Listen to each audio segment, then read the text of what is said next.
Accord de maîtrise des armements de l'OSCE.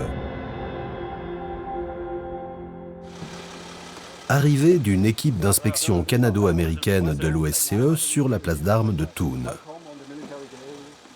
Cette inspection est l'une des obligations que l'armée suisse doit respecter dans le cadre du contrôle des armements conventionnels de l'OSCE. Les accords de maîtrise des armements ont vu le jour au début des années 1990 en réaction à la course aux armements en Europe. La maîtrise des armements conventionnels dans l'espace de l'OSCE se fonde sur deux plus anciens traités qui demeurent applicables et sur un document politiquement contraignant. Le traité sur les forces armées conventionnelles en Europe, conclu à l'époque entre les États de l'OTAN et du pacte de Varsovie, avait pour objectif de réduire de manière significative les systèmes d'armes principaux utilisés lors d'actions offensives des États parties de l'Atlantique à l'Oural. Pour ce faire, le traité fixe des limites maximales contraignantes pour chaque système et pour chaque territoire. Le traité sur le régime ciel ouvert permet aux États parties d'effectuer des vols d'observation communs au-dessus de leur territoire sur des itinéraires définis et d'établir des images de la situation. Le but est de favoriser la transparence entre les États parties et d'instaurer un climat de confiance. Le document de Vienne sur les mesures de confiance et de sécurité, politiquement contraignant, définit les deux objectifs principaux suivants. Instaurer une transparence réciproque, caractérisée par l'échange d'informations sur les systèmes d'armes principaux et les équipements d'importance majeure des forces terrestres et aériennes. Renforcer la confiance en permettant de vérifier les informations sur place de manière ponctuelle. L'OSCE, dont le siège est à Vienne, compte aujourd'hui 57 États participants, dont la Suisse, et 11 partenaires pour la coopération. Elle est par conséquent la plus grande organisation de sécurité régionale au monde.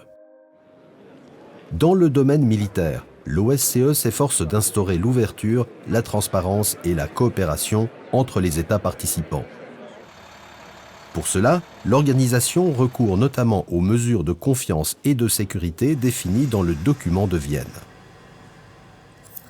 Regardons plus en détail les mesures prévues dans le document de Vienne. L'échange d'informations concernant les données militaires.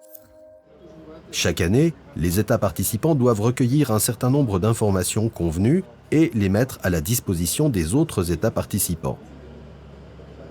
Il s'agit d'une part d'informations nationales sur les effectifs et la planification de la défense. D'autre part, les données recueillies sont des informations générales, lorsqu'elles existent, sur les troupes et les systèmes stationnés en dehors d'un territoire national. Afin de contrôler l'exactitude des données recueillies dans le cadre de l'échange d'informations, les États participants peuvent procéder à des inspections et à des évaluations sur place. Les inspections visent à déterminer si des activités militaires sont menées dans une zone préalablement définie par l'équipe d'inspection et, dans l'affirmative, si elles sont soumises à notification.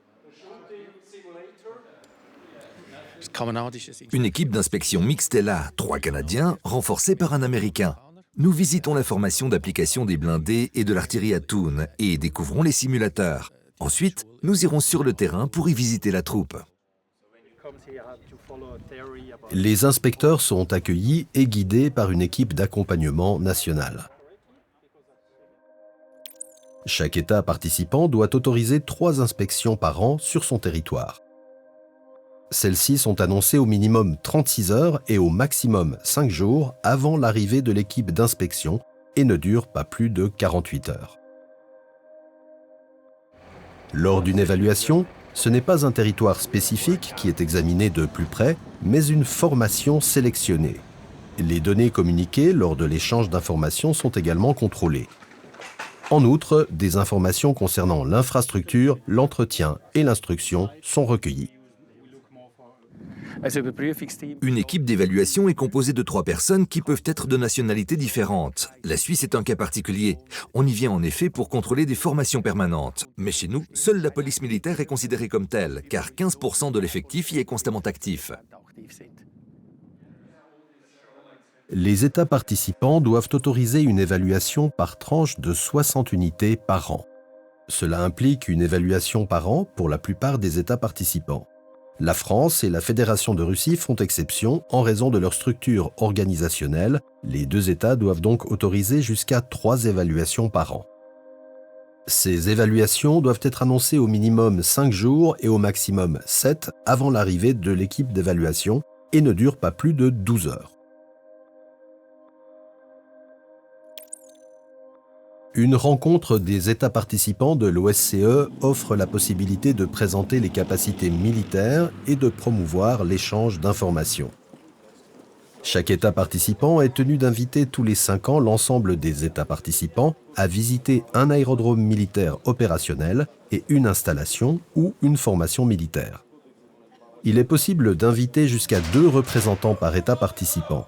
Le même nombre de représentants s'applique au Centre de prévention des conflits de l'OSCE. L'hôte établit le programme.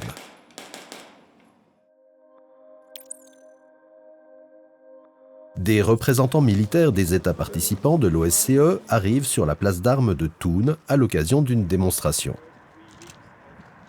Ils sont venus évaluer les capacités du nouveau char poseur de pont de l'armée suisse.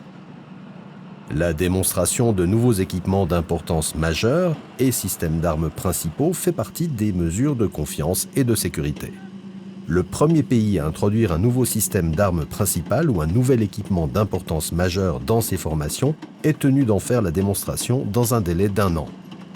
Après la démonstration, les représentants des États invités peuvent voir l'appareil de près et s'entretenir avec les soldats.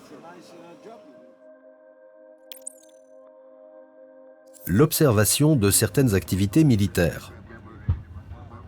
Lorsqu'un État participant souhaite organiser un exercice militaire d'une certaine ampleur, il est tenu d'en informer préalablement les autres États participants et de les inviter, sous certaines conditions, à venir observer l'exercice.